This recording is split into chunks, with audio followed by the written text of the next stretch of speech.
Shri Krishna chapter 11 shloka 41।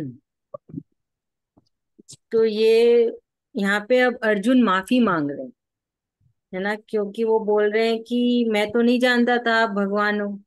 मैं तो सोचता था आप मेरे मित्र हो, सबसे अच्छे सखा हो। फिर इसमें बोलते ना है, हे कृष्ण हे यादव हे सखेती। ना तो बोलता है मैं तो आपको कृष्ण पुकारा, कभी यादव पुकारा, कभी सखा पुकारा। क्योंकि इस विराट रूप के पहले अर्जुन को कुछ नहीं पता था।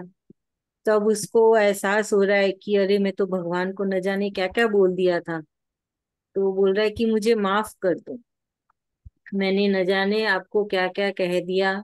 ये सब प्रेम से था, है ना। हम अपने दोस्त को कुछ भी बोल देते हैं ना, जिससे हम बड़े क्लोज होते हैं, जो हमको बहुत प्रिय होते हैं, मस्ती मस्ती में कुछ भी बोल देते हैं। तो बोल रहा है कि मैंने तो आपको कभी कृष्ण भी पुकारा था, कभी यादव भी पुकारा, कभी सखा भी पुकारा। और आप तो इतने महान है, सब भगवान के भगवान हैं। मुझे तो कुछ भी ज्ञान नहीं था, मैं तो एक अज्ञानी था। और ये सब तो आपके प्रति एक प्रेम था, उस प्रेम में मैंने आपको पुकार लिया, तो मुझे माफ करें। है ना। तो अर्जुन को एहसास हो रहा है कि उसने क्या क्या किया, कैसे किया।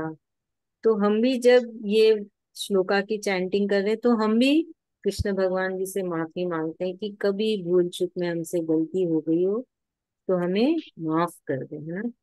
आप तो सब भगवान के भगवान हैं, आप तो महान हैं। तो यहाँ पे भी अर्जुन यही बोल रहा और माफी मांग रहा है। तो 41 और 42 सेम ही है, सेम टॉपिक का ही है। तो इस 42 में भी यही कंटिन्यू हो रहा है। अर्जुन बोल रहा है कि मैं मस्ती मस्ती में कभी आपका निरादर भी कर दिया होगा। होता है ना, दोस्त लोग ऐसी एक दूसरे की टांग खींचाई कर लेते हैं। तो बोलते हैं कभी खेलते वक्त, कभी है ना हम आराम कर रहे हैं तब, कभी हम बैठे हैं तब, कभी हम खा रहे हैं तब। न जाने कब मैंने क्या कह दिया हो, है ना। न जाने कब मैंने आपका निरादर कर दिया हो। कभी अकेले में, कभी बहुत जनों के सामने, कुछ भी हो सकता है। मुझे तो इतना कुछ याद नहीं है कि मैंने कब क्या कहा। तो सब चीज के लिए अर्जुन माफी मांग रहे हैं कि मुझे माफ कर दो भगवान। मैं तो आपको मेरा सिर्फ एक बहुत अच्छा दोस्त समझ रहा था।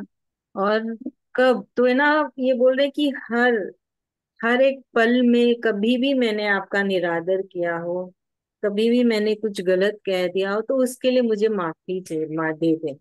तो इसमें अर्जुन बोल रहे हैं कि है ना, मुझे क्षमा याचना दे दीजिए।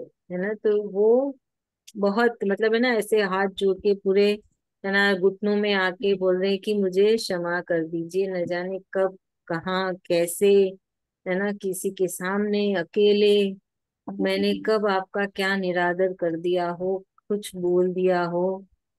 तो उसके लिए मैं आपसे माफी मांगता हूँ। तो जब हम भी इन दो श्लोका का उच्चारण करते हैं, तो हम भी कृष्ण भगवान जी से यही कह रहे हैं कि न जाने कब कैसे क्या हमसे कोई गलती हो गई हो, आपका निरादर कर दिए हैं, तो हमें भी माफी दे दें।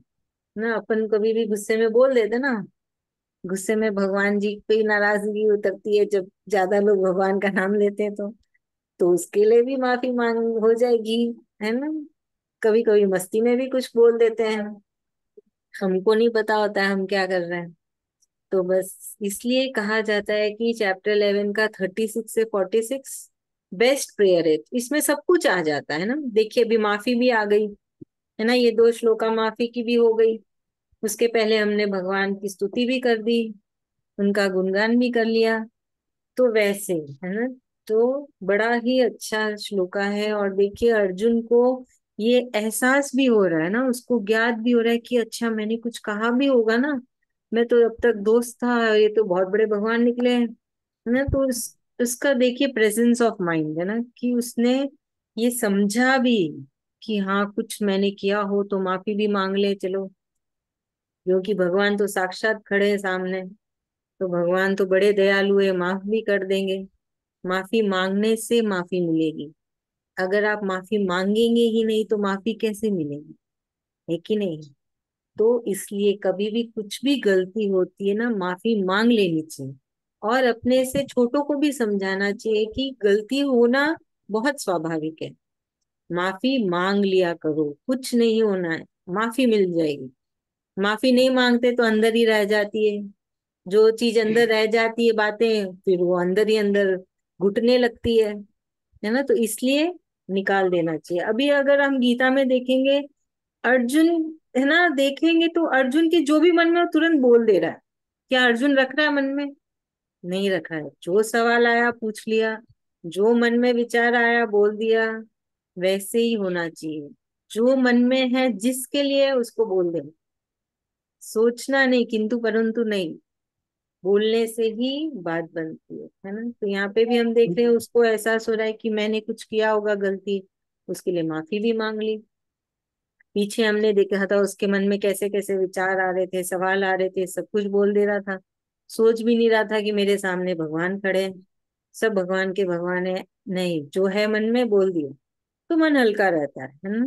तब क्या होता है, मन हल्का, साफ, कुछ नहीं है अंदर तो सोच समझ भी आने लगती है चीजें, है ना। चीजें सही भी होती है। तो ये भी हम लोग एक चीज सीखे हैं। और हमेशा याद रखिएगा, माफी मांगते रहिएगा। माफी मांगने से माफी मिल जाती, पर मांगनी पड़ेगी ना। तो बहुत ही सिंपल सा और बहुत अच्छा श्लोका है, जहाँ पे हम कृष्ण भगवान जी से माफी मांग रहे हैं। जब भी कभी भी कोई भी गलती हो, उसके लिए हमें माफ कर दे। चलिए, जिससे कौन समझाएगा? 41 और 40। हाँ, रंजीता भाभी।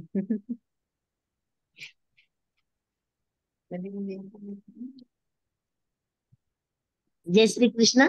जय श्री कृष्ण भाभी। इसमें इसमें अर्जुन ने भगवान जी से, मतलब इस श्लोका के पहले अर्जुन को जिसे मालूम नहीं था कि ये भगवान जी है, वो अपना सखा समझ रखे थे। सखा, अपना दोस्त, अपना सारथी। तो उनको ये जब पता चला ये भगवान है, इनका विश्व रूप का दर्शन किए, तब वो वही चीज एहसास करे, कहीं मैं दोस्त समझ के कुछ अपने दोस्त को, अपने बराबर वालों को, अपने छोटों को, अपने कुछ भी बोल देते हैं, कहीं पे भी अपने को पता नहीं रहता है, कुछ भी मुंह से निकल जाता है। तो वो वही चीज का उनसे माफी मांग रहे हैं 2 श्लोक में, कि भगवान मेरे से कहीं पे भी कुछ भी गलती से, हंसी से, मजाक से मैं आपको कुछ भी बोल दिया हूँ, तो मेरे को उसका माफी कर, मेरे को उसका क्षमा अर्चना कर रहे हैं भगवान से।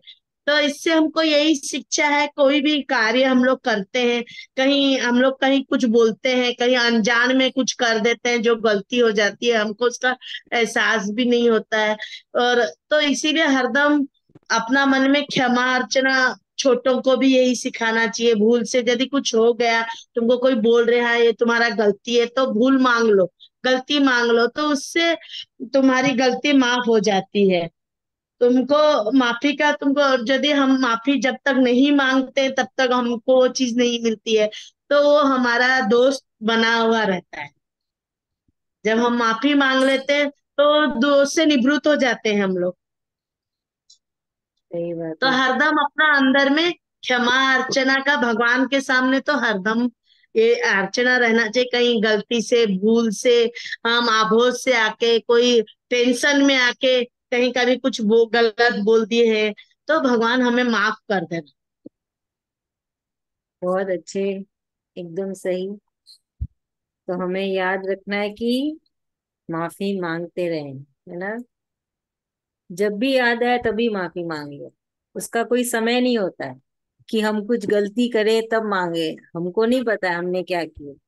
जब आया याद, चलो भगवान से माफी मांग लिया, धन्यवाद बोल दिया, प्रणाम बोल दिया। बस बहुत छोटा सा, कितना टाइम लगा? 3 सेकंड लगा बस। पर इसका असर बहुत अच्छा। चलिए, अभी हम पढ़ते हैं। रेणु भाभी, मैं बोलूंगी, आप मेरे बाद रिपीट करिएगा। चैप्टर 11, श्लोका 41। सखेति मत्वा सखे महत्व प्रसभं यदुक्तम्। प्रसन्नं यदुक्तं। हे कृष्ण हे यादव,